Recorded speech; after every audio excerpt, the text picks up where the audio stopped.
Untuk kelompok 5 bisa langsung dimulai ya presentasinya.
Selamat pagi teman-teman. Di sini kami kelompok 5 akan menampilkan hasil diskusi kami tentang dampak banjir bagi kesehatan organ tubuh manusia. Yang beranggotakan saya Elizabeth Tesadian Adventa, NIM 200205053.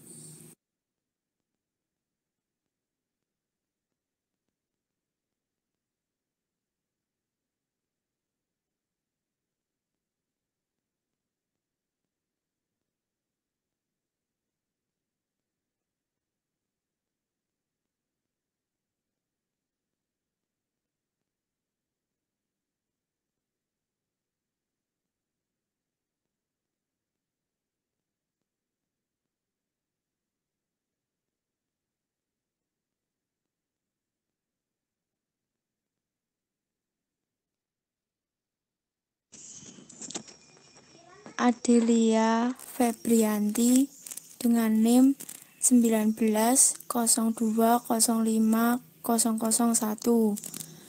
Pinkan Pratiwi 1902050300.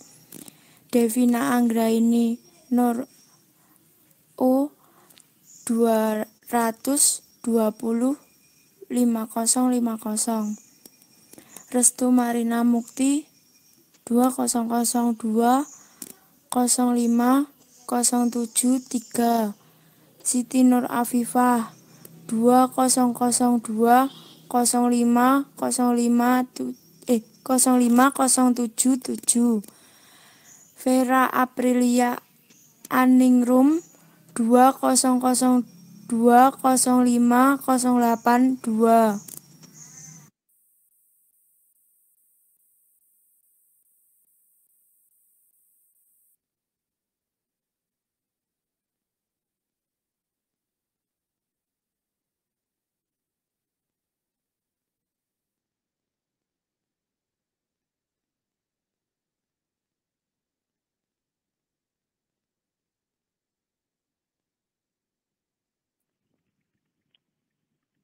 Banjir merupakan peristiwa di mana dataran yang biasanya kering menjadi tergenang oleh air. Di Indonesia, banjir termasuk bencana alam yang paling sering terjadi. yakni 37,5% dari semua potensi bencana alam lainnya. Penyebab banjir secara umum biasanya disebabkan oleh curah hujan yang tinggi. Selain itu, disebabkan oleh resapan air yang sempit dan meluapnya sungai-sungai atau selokan, serta kekurangan kesadaran masyarakat terhadap lingkungan. Definisi banjir bagi kesehatan. Banjir termasuk dalam bencana alam yang terjadi secara mendadak, dapat mengakibatkan kerusakan lingkungan pemukiman, perubahan kualitas lingkungan, karena cemaran yang ditimbulkan dan rentan terjadi masalah kesehatan pada masyarakat. Bencana banjir yang terjadi dalam waktu relatif lama dapat menyebabkan kerusakan sistem sanitasi dan air bersih, serta menimbulkan potensi kejadian luar biasa atau KLB, penyakit-penyakit yang ditularkan melalui media air atau waterborne disease, seperti penyakit kulit, diare, dan leptospirosis, serta penyakit demam berdarah. Bencana banjir dengan buruknya kondisi lingkungan saat ini, maka perlu bagi kita untuk meningkatkan risiko kesehatan. Umumnya, kelompok yang rentan terserang penyakit yaitu anak-anak dan lansia. Hal ini akibat daya tahan tubuh yang rendah, tetapi kini sudah merata. Bisa menyerang siapa saja akibat kontak langsung dengan air yang tercemar, sehingga hal tersebut menjadi perhatian yang serius. Perlu dilakukan penyelenggaraan penanggulangan melalui upaya pencegahan, pengendalian, dan pemberantasan yang efektif dan efisien. Selanjutnya akan dibacakan oleh Dikutip dari liputan6.com, bakteri-bakteri yang ikut hanyut bersama air ini dapat membahayakan kesehatan manusia. Dan itu jika kaki terendam air terlalu lama akan menyebabkan gangguan kesehatan. Bakteri yang terkandung di dalam air dapat menyebabkan masalah pada lambung, sakit perut, dan diare, menjadi keluhan umum di daerah banjir akibat air yang tidak bersih. Tetanus juga dapat menjadi masalah jika bakteri tercampur. Dampak penyakit. Diare adalah penyakit yang sering terjadi saat banjir, karena bakteri penyebab diare seperti kolera, shigellosis, dan salmonella cepat berkembang biak saat banjir. Penyakit ini ditandai dengan peningkatan frekuensi buang air besar atau BAB. Untuk mencegahnya, konsumsilah makanan dan minuman yang higienis dan sudah dimasak.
penyakit kulit. Terlalu lama berada di air banjir menyebabkan kulit mudah berkeriput. Lalu kuman dan bakteri yang terbawa air banjir bisa masuk ke pori-pori dan menimbulkan berbagai penyakit kulit, mulai dari gatal-gatal, alergi, hingga yang infeksi. Oleh karena itu, segeralah cuci dan bersihkan seluruh bagian kulit dengan air bersih dan sabun pasca bersentuhan dengan air banjir.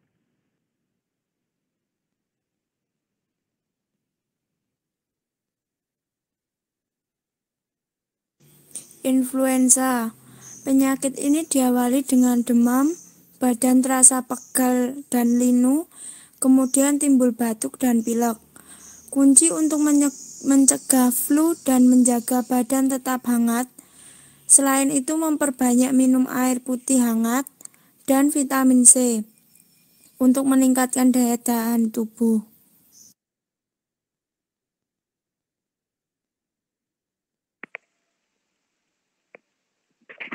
Selanjutnya, malaria dan demam berdarah. Potensi timbulnya kedua penyakit ini sangat besar saat banjir maupun sesudahnya, karena nyamuk penyebab penyakit ini lebih cepat berkembang biak saat musim hujan maupun pasca banjir.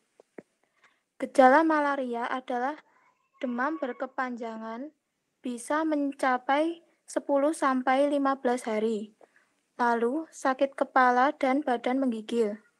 Sedangkan demam berdarah ditandai dengan kondisi seluruh bagian tubuh nyeri dan sakit. Untuk pencegahan, gunakan obat penangkal nyamuk, lalu pasca banjir, pastikan tidak ada tempat genangan air.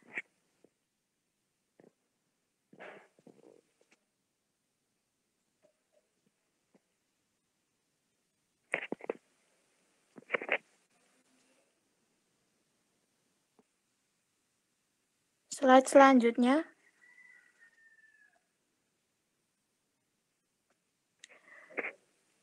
Berikutnya ada tifoid.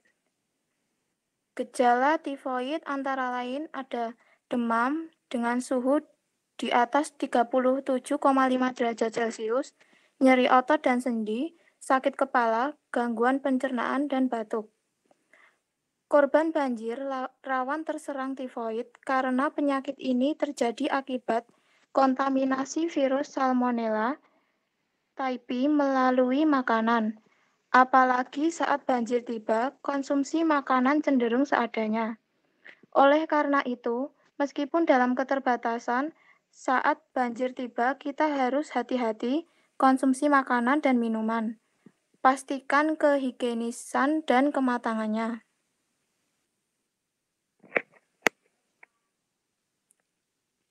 Slide selanjutnya. Ada leptospirosis, penyakit akibat kontak dengan kencing tikus atau hewan lain yang terinfeksi bakteri Leptospira sp. Penyakit yang paling berbahaya, karena jika telah ditangani, seorang penderita leptospirosis berujung pada kematian. Salah satu penyakit akibat banjir ini ditandai tubuh menggigil, batuk, diare, sakit kepala tiba-tiba, demam, nyeri otot, hilang nafsu makan, mata merah, mual muntah, dan timbul ruam. Leptospirosis disebut penyakit kencing tikus bisa terjadi karena kotoran tikus atau hewan lain yang terbawa air banjir mengontaminasi makanan atau minuman kemudian masuk ke dalam tubuh. Selanjutnya, penyakit asma. Asma penyakit bisa timbul karena alergi seperti debu hingga suhu dingin. Gejala asma kemungkinan dapat kambuh akibat adanya penurunan suhu tubuh seseorang ke titik tertentu. Bagi pada pengidap asma, baik itu anak maupun dewasa, ada baiknya untuk melakukan upaya untuk menjaga suhu tubuh agar tetap hangat. Misalnya dengan menggunakan jaket, selimut, penghangat ruangan, atau bisa juga berolahraga ringan.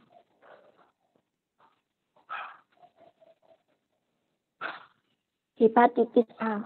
Penyakit ini disebabkan oleh virus hepatitis A yang bisa terbawa oleh air banjir. Serangan virus akan menimbulkan infeksi akut pada hati. Gejala awal antara lain berkurangnya nafsu makan, muntah, sakit perut, mual, mudah lelah, flu, demam, sakit kuning. Penyakit ini seringkali menyerang anak-anak.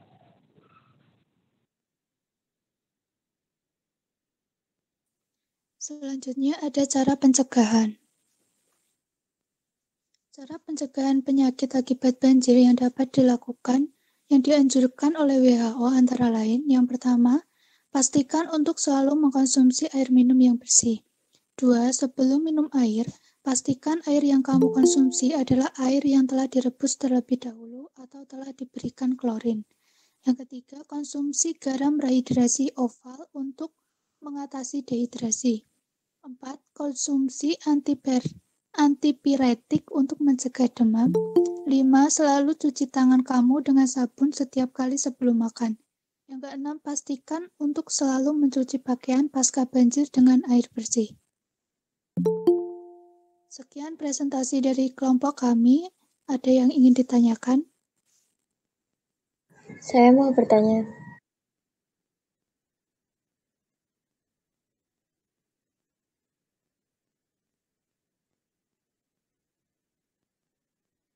Ya, silahkan. Saya Patricia Nilamsari dari kelompok 2. Bila terjadi banjir saat pandemi seperti sekarang ini, apakah dapat memperparah angka penularan COVID-19?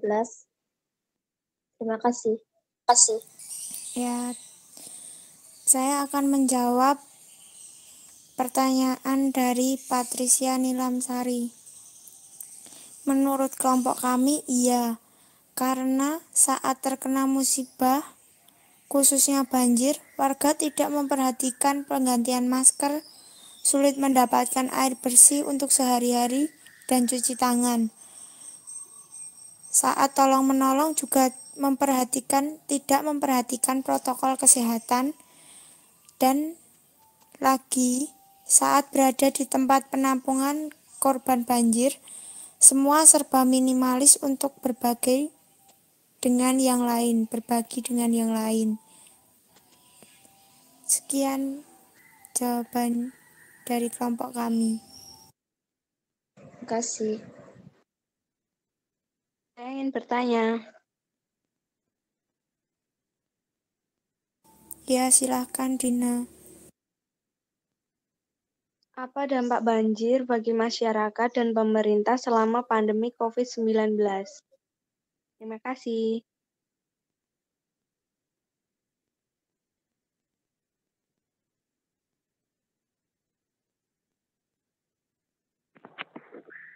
Saya akan menjawab pertanyaan dari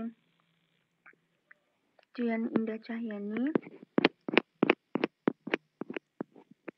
Di masa pandemi ini, dampaknya akan sangat berat bagi masyarakat dan bakal memperburuk keadaan.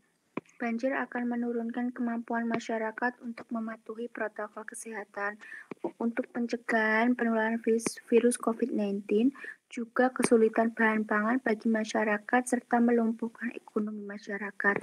Sedangkan bagi pemerintah akan mengalami berbagai kendala untuk menangani banjir di era pandemi seperti ini, di antaranya kebijakan desentralisasi akan sulit, pengolahan sumber daya yang tidak optimal, serta tumpang tindih kewenangan antar sektor dan tingkatan. Sekian jawaban. Apakah masih ada yang ditanyakan lagi?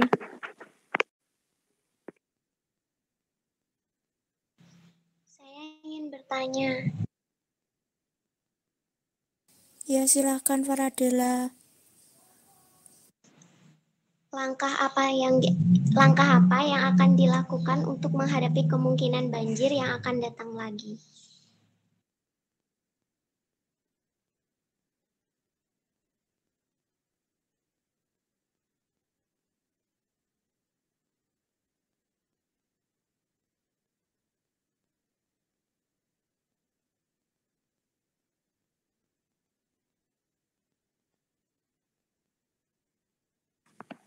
Saya akan menjawab pertanyaan dari Faradela Renabuana.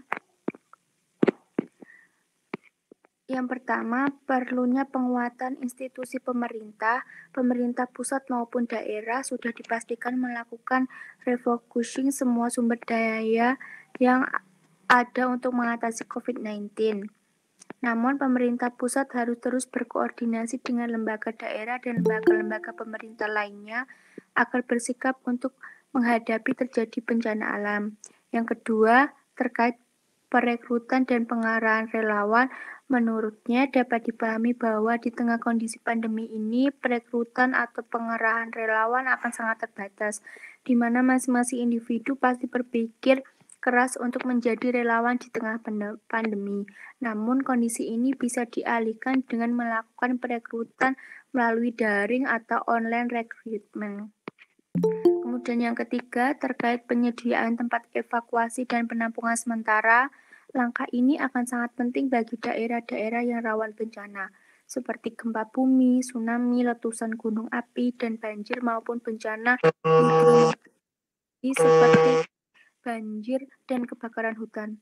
Kemudian, penyediaan tempat evakuasi dan penampungan yang sesuai dengan protokol COVID-19 menjadi sangat penting. Hotel-hotel, penginapan, dan asrama milik pemerintah maupun swasta yang dalam masa pandemi ini kosong harus dipersiapkan sebagai tempat evakuasi bagi korban bencana alam. Dan yang keempat, terkait peningkatan kesiapsiagaan individu dalam masa pandemi COVID-19 yang membatasi pergerakan sosial secara besar, sangat penting untuk selalu meningkatkan kesiapsiagaan individu. Salah satunya adalah terus update dengan informasi-informasi penting melalui perangkat komunikasi dengan memonitoring informasi melalui situs-situs berita dari sumber yang terpercaya. Begitu jawabannya.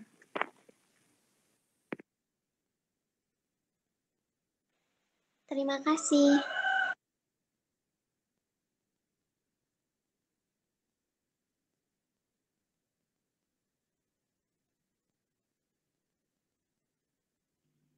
Apakah masih ada yang ingin bertanya?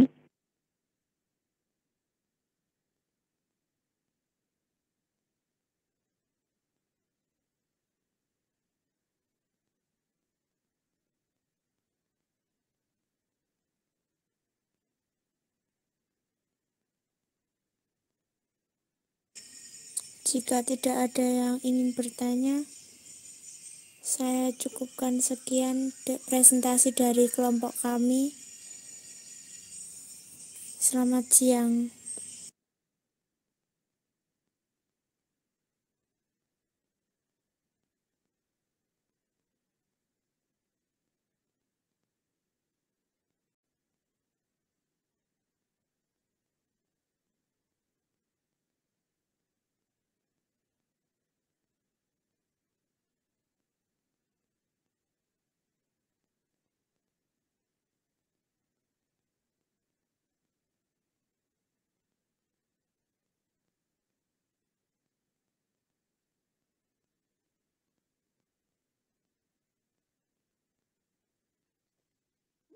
Selanjutnya untuk kelompok 6 bisa langsung dimulai ya presentasinya.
Assalamualaikum warahmatullahi wabarakatuh.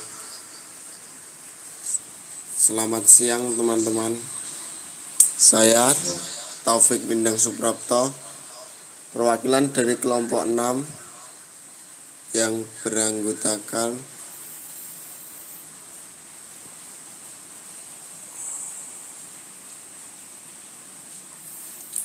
Wiwit Fitria Irawan,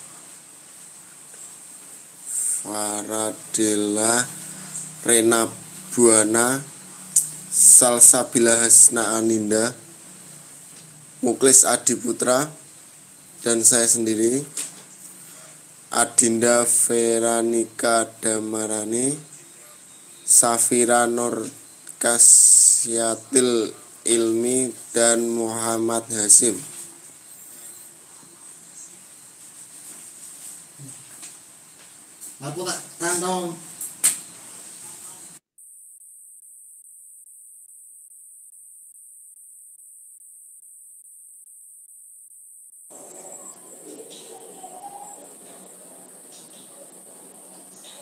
Vaksin adalah sejenis produk biologis yang mengandung unsur antigen berupa virus atau mikroorganisme yang sudah mati atau sudah dilemahkan dan juga berupa toksin mikroorganisme yang telah diolah menjadi toksit atau protein rekombinan yang sudah ditambahkan dengan zat lainnya.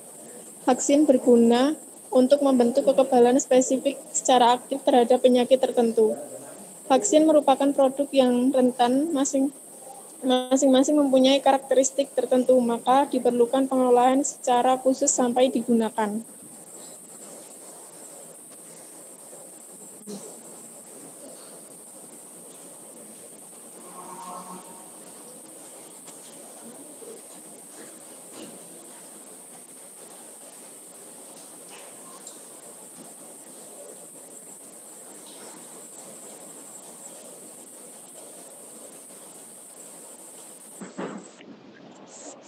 Mutu tiap vaksin terjamin bila tindakan yang benar dilakukan saat pengelolaan rantai dingin vaksin. Rentang suhu yang dianjurkan yaitu 20 derajat Celcius sampai 80 derajat Celcius. Pengelolaan rantai dingin vaksin yang tidak sesuai dengan ketentuan yang ada dapat mengakibatkan kerusakan vaksin, sehingga potensi vaksin berkurang atau hilang. Potensi vaksin yang berkurang atau hilang tidak dapat lagi diperbaiki. Masalah pengelolaan rantai dingin vaksin termasuk masalah global. Masalah ini melanda negara berkembang dan negara maju di dunia. Pengelolaan rantai dingin vaksin yang tidak baik seperti terpapar dengan suhu beku pada saat transportasi dan penyimpanan. Antara negara berkembang dan negara maju, angka kejadiannya tidak terlalu jauh berbeda, yaitu sebesar 35,3% pada saat transportasi di negara berkembang dan sebesar 16,7% di negara maju. Sedangkan pada saat penyimpanan yaitu sebesar 21,9% di negara berkembang dan sebesar 13,5% di negara maju.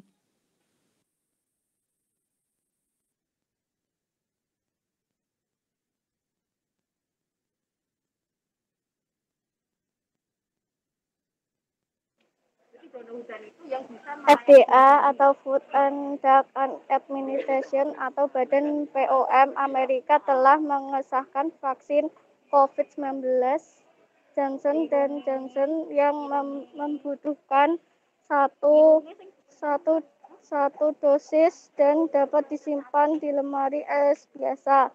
Vaksin COVID Johnson ini adalah vaksin ketiga yang mendapat persetujuan dari lembaga tersebut. Vaksin itu dapat diberikan kepada orang berusia 18 tahun ke atas. Vaksin ini melindungi dari penyakit serius dan uji klinis tidak menandai adanya masalah keamanan yang berbahaya di Amerika Serikat. Vaksin ini 72% efektif melawan COVID-19 yang parah dan lebih ringan. Vaksin ini sedikit kurang efektif di Afrika Selatan, mana bentuk varian dari virus corona tersebut.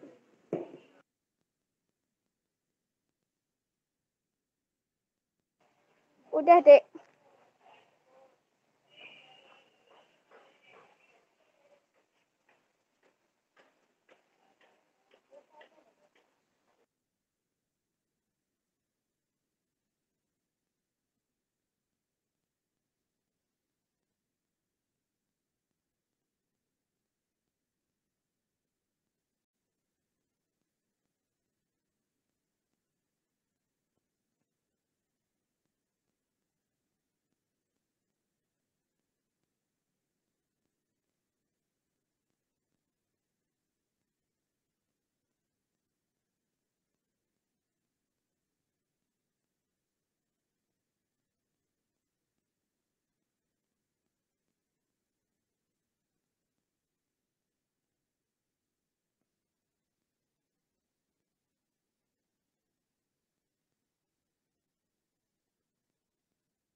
FDA.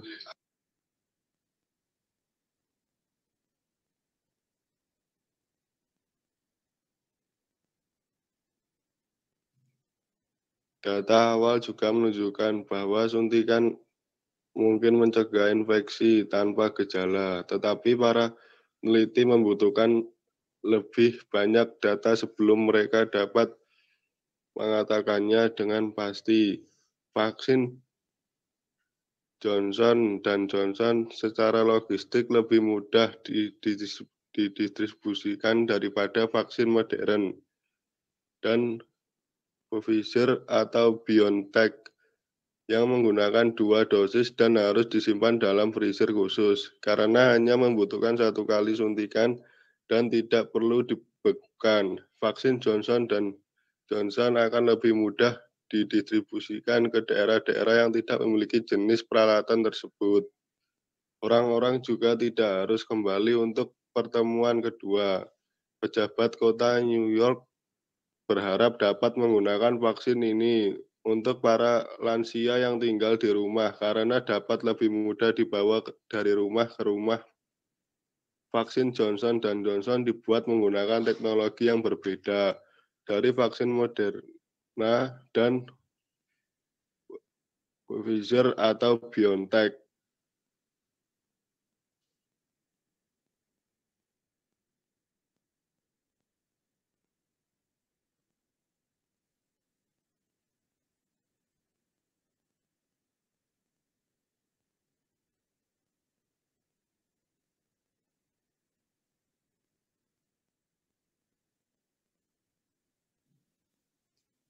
Virus itu yang disebut adenovirus, mengirimkan gen virus corona ke sel agar tubuh bisa belajar mengenalinya.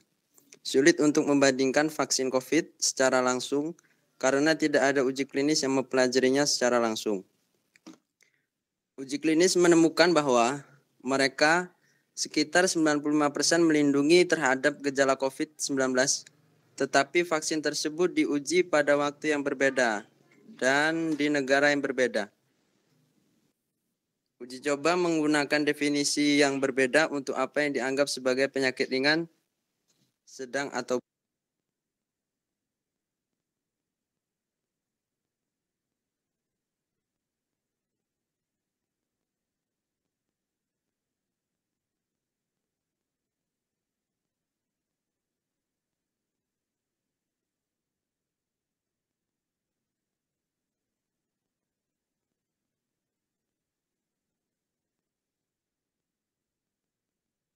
Dengan satu ukuran piring, semua vaksin cukup sebanding. Vaksin Johnson & Johnson sama baiknya dengan 2 lainnya dalam melindungi orang dan dirawat di rumah sakit atas meninggal karena COVID-19. Johnson & Johnson memiliki sekitar 4 juta dosis, cukup untuk 4 juta orang siap dikirim ke AS. Itu lebih sedikit dari yang diharapkan. Perusahaan awalnya mengatakan bisa menyiapkan 12 juta pada akhir Februari.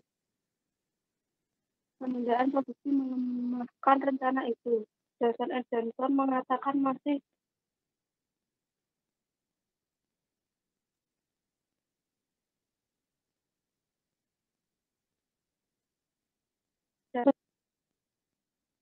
lebih 4 orang di Amerika Serikat telah menerima setidaknya 1 dosis vaksin COVID-19.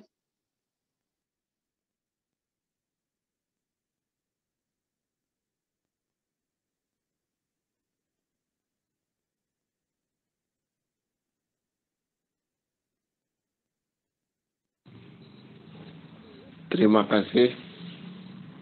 Sekian presentasi dari kami kelompok 6 tentang FDA mengesahkan vaksin Johnson dan Johnson. Berikut kami akan menjawab pertanyaan dari kelompok yang lain.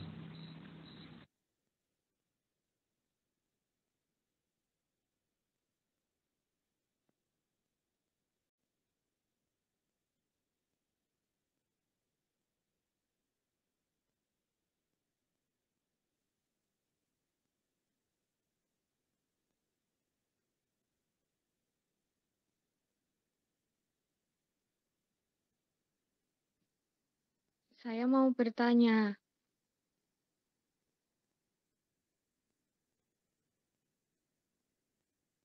Baik, silahkan. Saya Rikenofilia dari kelompok 1. Berapa lama vaksin COVID-19 akan bekerja dan memproteksi? Dan kapan vaksin harus diulangi kembali? Terima kasih.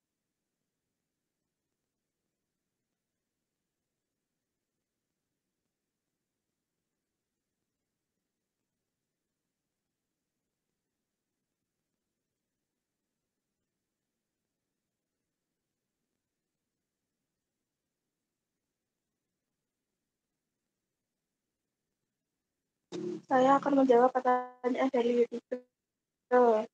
Berapa lama vaksin COVID akan bekerja dan memproteksi? Kapan harus diulang kembali? Semua vaksin COVID-19 belum dapat ditentukan keperluan boosternya karena lama pengamatan titer antibodi. Paling lama baru 6 bulan setelah suntikan kedua. Terima kasih.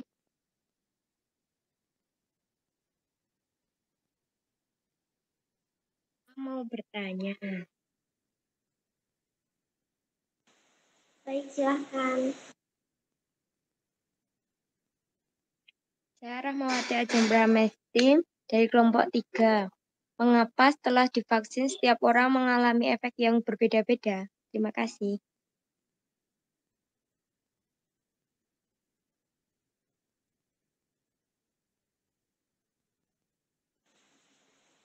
Baik, pertanyaan dari Ajeng, mengapa setelah orang vaksin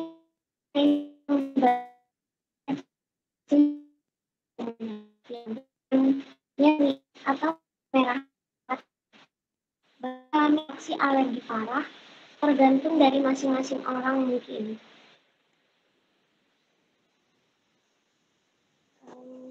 Tetapi tidak menutup kemungkinan jika efek samping yang lebih serius dan bertahan lama. Efek samping yang muncul bisa berbeda-beda tergantung vaksin COVID-19 yang digunakan.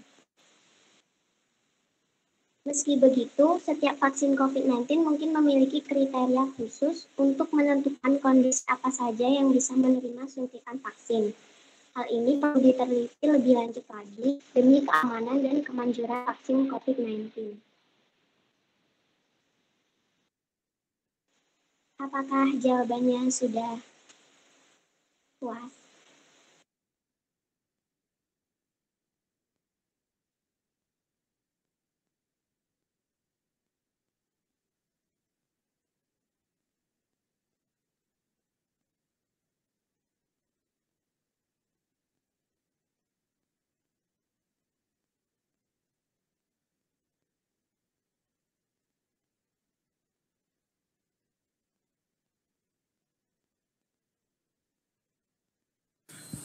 pertanyaan berikutnya. Apakah masih ada yang mau bertanya?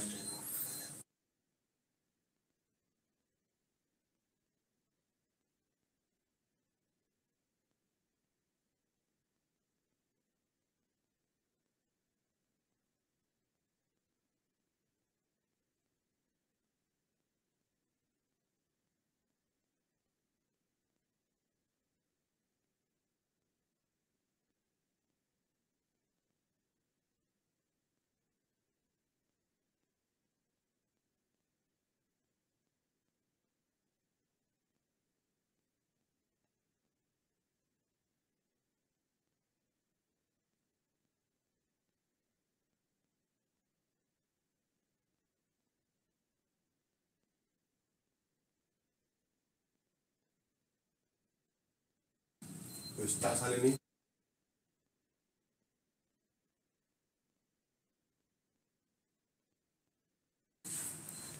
Jika tidak ada yang mau bertanya lagi, sekian presentasi dari kami kelompok 6. Kurang dan lebihnya kami mohon maaf. Wassalamualaikum warahmatullahi wabarakatuh. Selamat siang.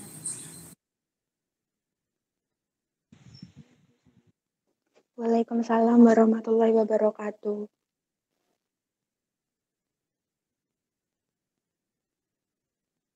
Sekian pertemuan mata kuliah anatomi fisiologi pada hari ini. Terima kasih untuk teman-teman yang sudah join. Wassalamualaikum warahmatullahi wabarakatuh. Waalaikumsalam